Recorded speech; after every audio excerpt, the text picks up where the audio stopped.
నమస్తే అండి, నేను మీ అక్కడి శ్రీనివాస్. చాలామంది శ్రీకాళహస్తి ఏ విధంగా వెళ్ళాలి అనేటువంటి విషయాన్ని అడుగుతున్నారు.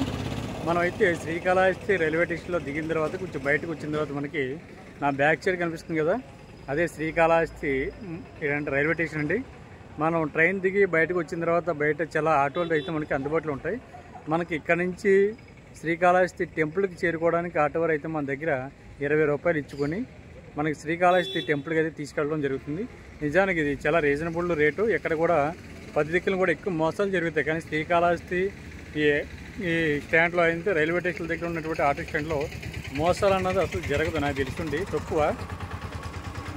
వాళ్ళు తీసుకునేది కూడా అంతా రీజనబుల్ రేటు తీసుకుంటారు. ఇక్కడ నుంచి ఛార్జ్ అయితే 20 రూపాయలు ఛార్జ్ తోటి మనకి మనం దింపమన్నటువంటి గేట్ ఏదైతే ఉందో, నేను ప్రతి ఒక్కరు కూడా చెప్పేది ఏంటంటే శ్రీకాళహస్తి రైల్వే స్టేషన్ దిగిన వెంటనే మీరు 4 నెంబర్ గేట్ దగ్గరికి తీసుకెళ్ళమని ఆటో వరకు చెప్తే 4 నెంబర్ గేటు దక్షిణ గోపురం వద్దకి తీసుకెళ్ళడం జరుగుతుంది.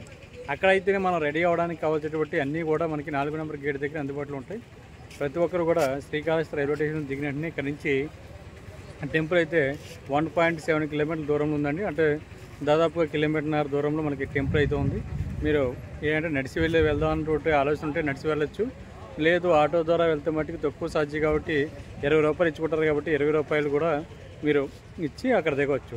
ఉండడానికి కావాల్సినటువంటి అకామిడేషన్ అంతా కూడా టెంపుల్ సరౌండింగ్ కూడా చాలా ప్రైవేట్ హోటల్స్ కానీ లాడ్జ్లు కానీ అందుబాటులో ఉన్నాయి. అదేవిధంగా దేవస్థానం వారికి సంబంధించినటువంటి అకామిడేషన్ కూడా అందుబాటులో ఉంది. ముందు దేవస్థానం వారు ఇచ్చినటువంటి అకామిడేషన్ని ఉపయోగించుకోండి. ఒకవేళ అది కూడా ఖాళీ లేకపోతే అప్పుడు టెంపుల్ చుట్టూ ఉన్నటువంటి అనేక ప్రైవేట్ లాడ్జ్లు కానీ హోటల్ కానీ అందుబాటులో ఉన్నాయి. కాబట్టి అకామిడేషన్ అయితే ఎటువంటి ఇబ్బంది ఉండదండి. ప్రతి ఒక్కరు కూడా శ్రీకాళహస్తిలో జరుగుతున్నటువంటి రాహుకేతు పూజ కానివ్వండి, లేదా శ్రీకాళహస్తీశ్వరుడు అనేటువంటి సాక్షాత్ పరమశివుని దర్శించుకోవడానికి కానీ, లేదా పంచభూత లింగాలలో ఒకటైనటువంటి వాయులింగాన్ని దర్శించడానికి కానీ, ఇక్కడ సాక్షాత్తు అమ్మవారి జ్ఞాన ప్రసన్నముగా ఉంది కాబట్టి అమ్మవారి యొక్క ఆశీస్సులు తీసుకోవడానికి కానీ, లేదా పంచభూత లింగాలలో వాయు రూపం ఉన్నటువంటి పరమశివుడు సాక్షాత్తు ప్రాణం ఉందని కూడా చెప్తూ ఉంటారు.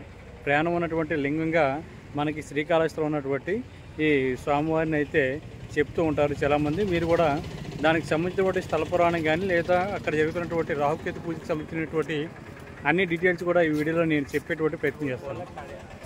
చూసారు కదా, ఇదే మనకి శ్రీకాళహస్తిలో ఉన్నటువంటి రైల్వే స్టేషన్. చూడండి.